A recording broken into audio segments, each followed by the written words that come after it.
Hello, everyone, and thank you for tuning in to the Moonlight and Outdoors podcast. If you hadn't already, please go on over and like and subscribe to our YouTube channel as well as our Instagram and Facebook. Thanks, guys. Hey, everyone. Thanks for tuning in. I'm here today with, you can see on the screen there, Mr. Travis Shelton. He's the owner and operator of Santa Claus Optics. Travis, how are you today? Good. How are you? Doing real well.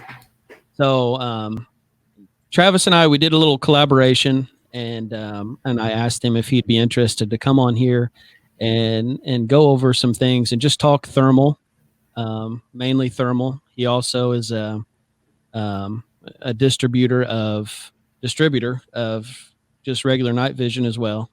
So to tell us about, what kind of products do you offer? Mostly thermal scopes and scanners. I do deal with the digital night vision. Mostly the Sightmark Wraith, a little bit of Pulsar stuff, the Digex and stuff like that. But mostly I don't really mess with any of the real night vision tubes and stuff like that. So mostly it's just, thermal scopes and scanners. Sure. What's your hottest item? Well, lately it's been the Bearing Optics Hogsters. They came out new this year, and a very appealing price point, very good image, and they've been very popular. That's neat. I've been reading a lot about those. So seem like they're a big deal. Right. So Travis, just to kind of jump right into things here, I'd like to go over and cover kind of the basics of thermal. There's a lot of things, like for me, for example, I'm not too proud to admit I've never even looked through thermal before. So if you would mind to just kind of jump into explaining to me, what to expect when it comes to getting in the market for a thermal scanner, scope, etc. Right. So most people, whenever they call, I get a lot of new customers, people that have never looked through it. They've got a reason for calling, and mostly, usually coyote hunting, hog hunting, that type stuff. So, usually they've got a budget in mind, and that's usually my first question is, what's your budget? And then, what's your needs? What are you going to do with it? Coyote hunting. What distances are you hunting? Different things. These are all questions that help me, make an appropriate recommendation. If somebody has a $2,500 budget, there's no reason for me telling them about $5,000 and $6,000 thermal scopes. Now, if they have a $2,500 budget and, their need, what they want it to do isn't realistic, I would let them know that too. You're not really going to be able to get into it for that price point.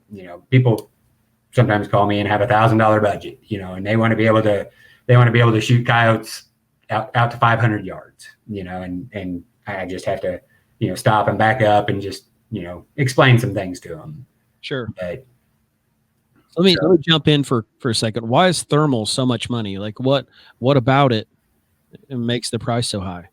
Well, the lens, germanium lens is the most expensive part of thermal.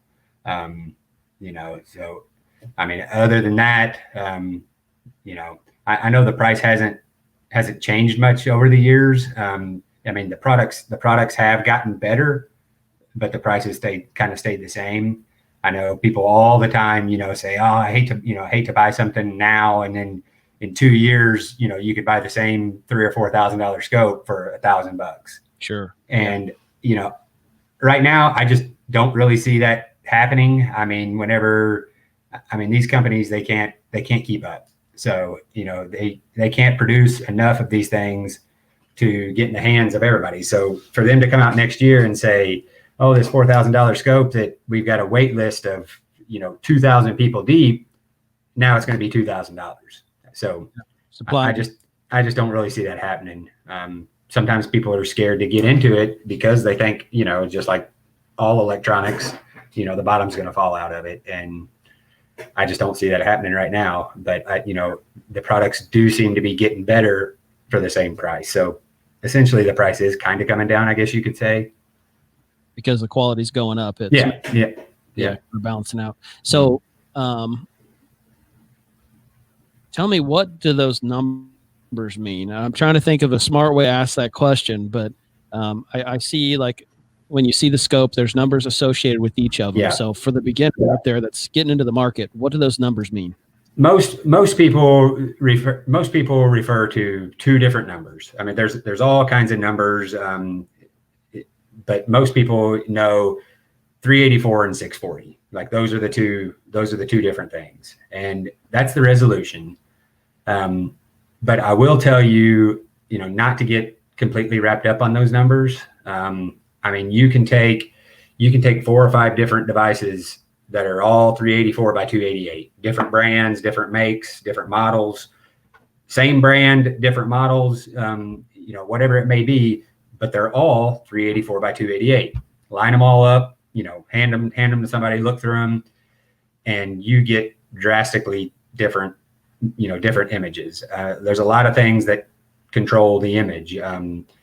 There's the screens. I mean, just the screen that they use can control what that image looks like. So, I mean, you definitely, I don't want to say that the numbers don't mean anything, because they do, but you can't get stuck on those numbers. I mean, so many people, they start watching videos on YouTube, and that's a great way to do it. I mean, I did the same thing whenever I was getting into this, and you can literally drive yourself batty because you start watching them and you think, oh, okay, yeah, I think this one looks good. And then you'll watch a video that it doesn't. There's so many variables that come into play. I mean, you don't know the weather conditions that video is recorded in. Weather condition, that's really about the only thing that affects the thermal image is, condition, moisture being the biggest thing. Sure. So you don't know what weather condition that was recorded in. You don't know how it was uploaded. You don't know how it was downloaded. You don't know how many times it's been passed around. I mean, honestly, the best thing that somebody can do is, find somebody that has a unit, go to a place. I'm willing to meet people, show them stuff. I mean, anything I can do to get hands on, to get units in people's hands for them to see. And, sure. That's another question, when I'm talking to people on the phone is, do you have any thermal experience? And, if they say, oh, I've looked through my buddy's, Pulsar Trail XQ38. Okay, great. Now I have a baseline to, then I can say, okay, well, this model is this compared to that. And, and so I say, how did that look to you? Was that happy? I'm kind of looking for something a little better than that. Okay, well, then I know which way I need to take you. So, sure. If you've got a $2,500 budget and you're looking for something better than, say, a Trail XQ38, then, I need to explain to you that it's probably not going to happen. That's probably not a, realistic budget. You're probably going to need to be here. But at least it gives me a baseline. Right on. And I think that's a good way to help someone out. So that says a lot about you guys out there. Do you work out there by yourself, or you have people? Yeah. So I have a hardware store here in Santa Claus, and probably about 6 years ago, I started selling day optics. Whenever Indiana passed the rifle, passed legal rifles for deer hunting, a lot of people started getting rifles in town. And I shot competitively in like the PRS and stuff. So everybody in town, knew that I was into rifles. I've got a personal range that I've got permanent steel set up out to 900 yards. At one time, I was shooting 6,000, 7,000, 8,000 rounds a year in rifles. So everybody in town, whenever they got a new rifle, they came to me, say, "Hey, I got a new rifle. What kind of scope should I get?" And so we were sponsored by Vortex at that time, and so naturally, I believed and trusted the Vortex product. So I got hooked up with them and became a Vortex dealer and put day optics in the store. So I started selling scopes through the store, and then a year or so after that, I got into thermal. I've hunted coyotes for 20 years, but I got into thermal. And then it kind of just all snowballed from there. I mean, naturally I was already selling optics. So, it started with me, ordering a couple for my buddies, and then, their buddy, hey, can you get me one? And then over time, it just, maybe I'll start stocking a couple, and it just snowballed from there. That's great. So you have a pretty big online presence, or? Yeah, I mean, it's mostly just, through Facebook, the Facebook thing. I tell you, this year, I think it's a perfect storm. This year, the thermal market has just blown up. I mean, it's, like I said, I think it's a combination of things. But for whatever reason, people have finally gotten over that threshold of, I'm not spending that kind of money on a scope, to hunt coyotes. And it's crazy. I mean, it's a very big expense to do that. Sure. But when you compare it to other hobbies, maybe it's not. People that bass fish, they go out and spend $20,000, $30,000, $40,000 for a bass boat, and they've got a couple of dozen, rod and reel combos that are, so when you compare it to other hobbies, maybe it's not as bad. People that have race cars or horses, or whatever it may be. So it's just a hobby. And right now they really hold their value. So it's not a completely dumb hobby. There you go. So I know that we're talking about price. So let's just do this. What kind of, if you have somebody calling in and they say, hey, I'm currently running this red light, and I'm on a budget of $500 or $600, where are you going to steer them? I know we're kind of talking about thermal, but you're also offering, you sell the Wraith and other products. So right. Tell me about somebody with a $500 budget, and they're wanting to get into night hunting. That's pretty easy. There's really only one option, and that's, the Sightmark Wraith. There's two different models in that. There's a 4X base magnification and there's a 2X base magnification. They're both the same price. They're both $500. And really that's a great way to get into this sport. They do a really good job. They come with everything you need to get going. They come with an IR light. It's definitely not the most high power IR light, but it's also not an instance where, the first thing you do whenever you get it is you take the IR light that came with it and throw it in the trash can. It's 100% usable, out to a couple hundred yards. It does a good job, and it'll definitely get you out at night killing coyotes. And it's, it's full color in the daytime. So you can still use it in the daytime. Some people, they may only have one gun they hunt coyotes with, and they don't want it to be a dedicated night gun. They want to still be able to hunt in the daytime. And you can do that with most digital night vision. It's not just the Sightmark Wraith. I mean, most, there's others that are day, night, as well, but Sightmark is the only digital night vision, that I sell. And what do you think when I know that I asked you, what are some of your top questions? And one of them is, how far can you see? So you said a couple hundred yards. Yeah. Yeah. So, I mean, realistically with the IR that comes with it, you can see out to a couple hundred yards. Okay. I mean, you can, there's much higher power IR lights available.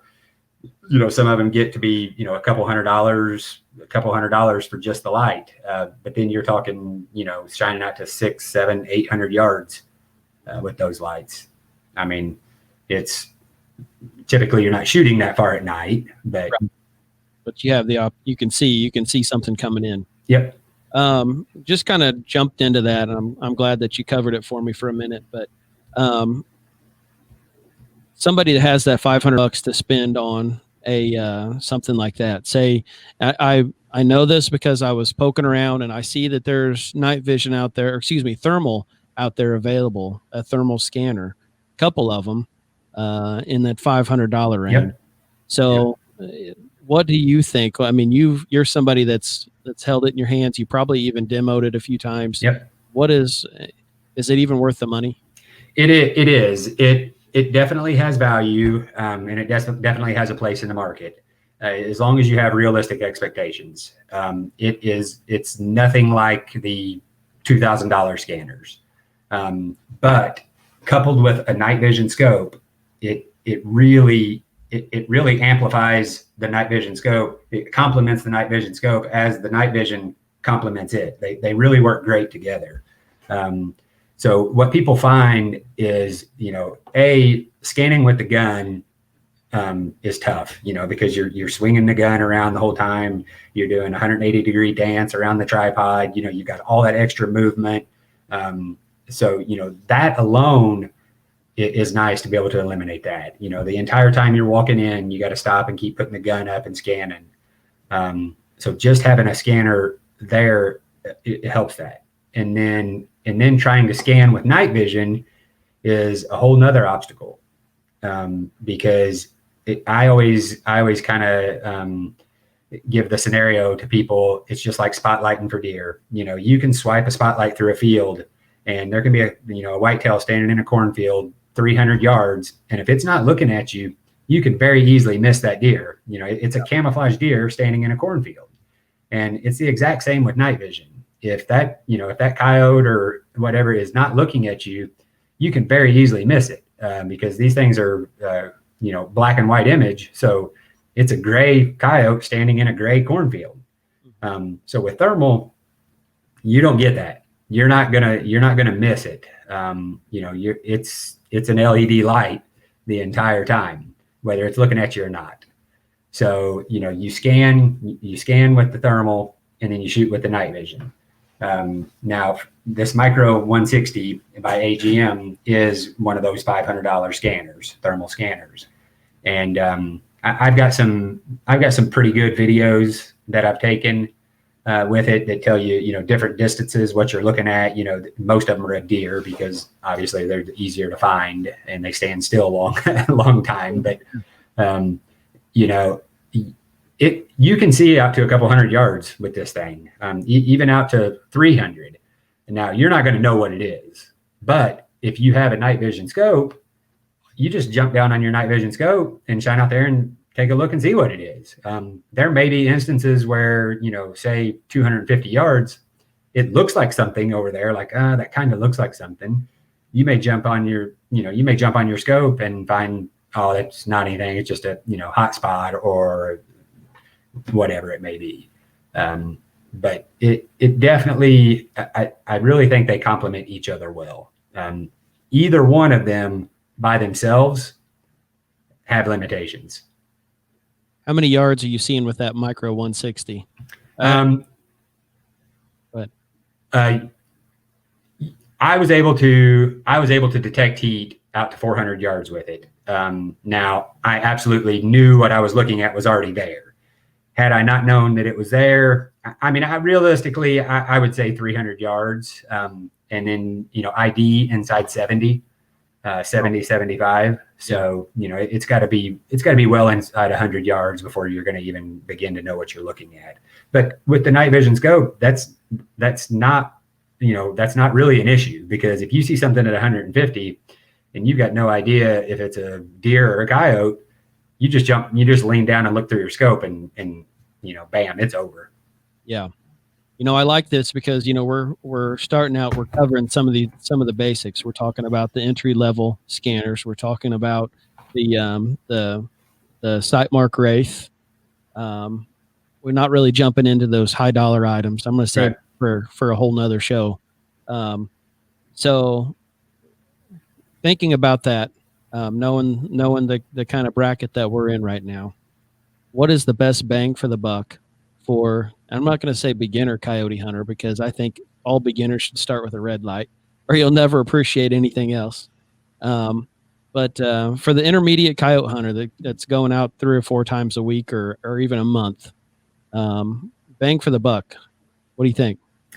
Well, honestly, it depends on what that customer's budget is. So, we can talk about some different price point budgets on what the best bang for the buck may be for them. $1,000 seems like a lot of times. What people, $1,000. I'm willing to stick $1,000 into it. And for $1,000, me personally, I would recommend the Wraith and the 160, the Micro 160 thermal scanner. You've got both. You've got thermal and you've got night vision. You're not stuck scanning with the gun. You get to take advantage of that, of getting the thermal and the night vision. A lot of times, people say, well, what's the difference? What's advantages and disadvantages of thermal versus night vision? And, as with many things, there are advantages and disadvantages in both. Some advantages of night vision is obviously price. The price is considerably less than thermal. But another big advantage of night vision is you get more of a realistic image. So with night vision, you can tell the difference between a collie and a coyote at 100 yards. With thermal, it's a dog. I mean, you can tell the difference between some dog breeds, but some, you can't. And so you have to do diligence on, where you're hunting, or, are you around, domestic dogs, or are you around farms?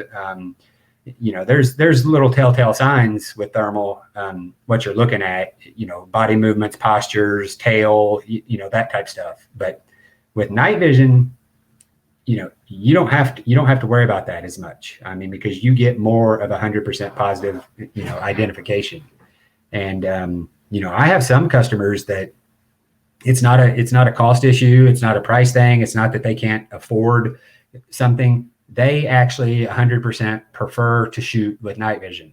They'll scan with, $2,000, $3,000, $4,000 thermal scanners. Like I said, it's not a cost issue. It's just what they prefer. They prefer to shoot with night vision for that 100% positive identification. Maybe they hunt in, close proximity a lot to, a lot of farms and stuff. And maybe they've had an experience where a domestic dog came running into the call, but they actually prefer to do it that way. So that's a big advantage with night vision. That's pretty much it when it comes to that. All the other advantages go to thermal. Like I was saying, I mean, there's really no missing critters with thermal. I mean, you swipe a thermal through a field, and if there's a critter there, I mean, you're going to see it. I mean, we watch mice run around in, cornfields 100, 150 yards, just running around out in fields. And, you tell that to people, and they're like, there's no way that's not possible. And it is. So, if you can imagine, if you can see a mouse running around at 100 yards, you're not going to miss a coyote. That's awesome. Well, I appreciate it. I think that for what we wanted to accomplish today, and that's going into the basics, I think that we've covered it. Is there anything major that I'm leaving out before we close this out? No, I mean, that's pretty much the basics. That's awesome. So if somebody's ever interested in reaching you, Facebook, Santa Claus Optics, you have a page. Yep. Okay. And if not, get a hold of us here at Moonlight and Outdoors, and we'll certainly put you in touch with Travis. Yeah. I can't think of anything else to ask. I think that covers it. So everybody, we appreciate you watching. If you have any questions, feel free to jump out and, reach out. Let us know what we can do to help you. Travis seems like a great guy. I'm sure he'd be more than happy to help you with anything thermal or night vision related. Thanks for tuning in, guys. We're out. Thanks.